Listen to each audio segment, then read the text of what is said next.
Okay, what about our first responders? What about our correctional officers here in Florida? Minimum wage was just passed in Florida to be $15 an hour. Not immediately.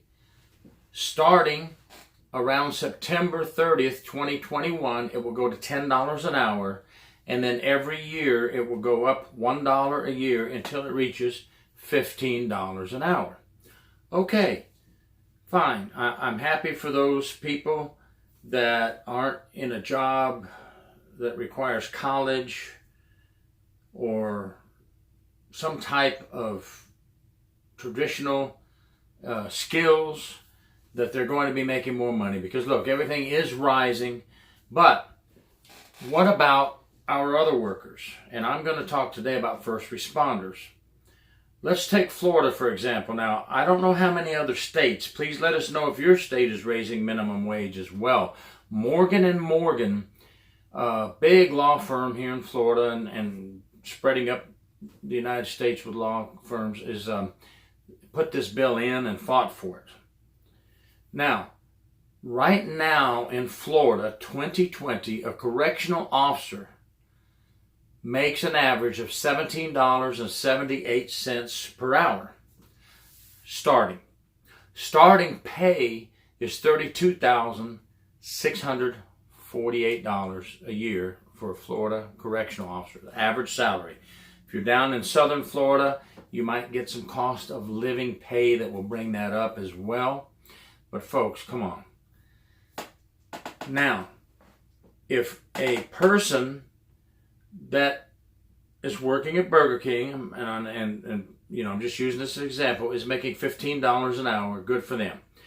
But now, flipping burgers, $15 an hour, and a correctional officer, $17.78, starting here in Florida.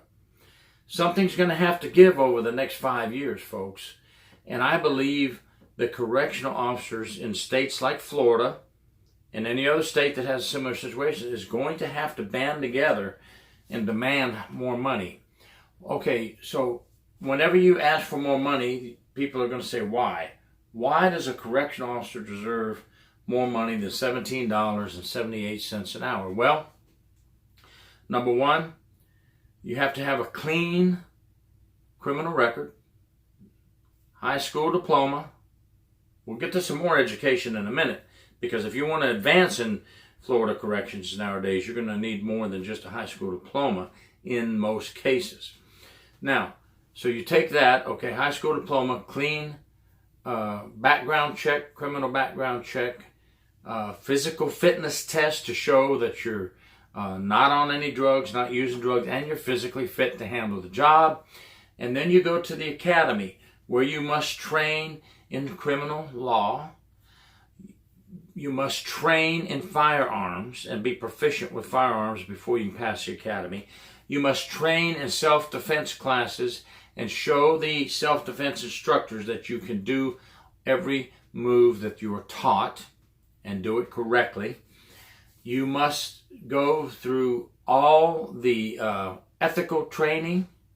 You must go through all the inmate manipulation training. You must go through all the training on report writing and how to write a report in the correctional officer field, okay? And once you complete the academy, you must take the Florida State exam after you've passed all the academy examinations. Each block I just described, and there's more than that. Firefighting is also part of the correctional officer training, and many other things. You have to pass an exam with a minimum of 80% in each category. Now, you pass the academy and you think, okay, I've got my certificate. I passed the correctional officer academy. I'm home free. Well, no, you're not. Now you have to take the Florida Department of Law Enforcement state exam. It's not an easy exam. You have to take the exam, which is covers everything you learned in the academy. Which also, when you do your criminal law portion in the academy, you're going to learn a lot of Florida statutes in the academy. 944.47 for corrections is a big one. Covers a lot of stuff. Policies and procedures. All these things are on this exam and many other things. So now you have to pass that. And some people, we lose some people in that area, in that portion. They pass the academy and fail the exam. Now you get to take the exam again and try it again. But if you fail again, you're done. Now, if you fail a portion of the state exam, you can take that portion over again. Okay? It's not an easy exam. It's not easy at all. You have to study for it, and you have to retain what you learned in the academy to pass it. So all this is my argument why a correctional officer needs more than $17.78 per hour. Now, we're not done. Now you go to the prison that you're assigned to in the state of Florida, and you will get on-the-job training. You will have a probationary year, where you're watched for 1 year to ensure that you're honest, that you have integrity, that you have intestinal fortitude, that you can be counted on to back up your fellow officers, that you can handle the report writing, that you can handle the inmates, that you can control the inmates, that you know how to do count, that you know how to save a life if an inmate is trying to hang themselves, that you know how to run and administer first aid to a fellow officer who's been attacked by an inmate, that, just think of it, that you know how to put out a fire when there's a cell fire, that you know how to transport an inmate to the hospital and do hospital watch, one of the most dangerous things there are in corrections, transporting inmates to outside appointments, that you can handle the control room,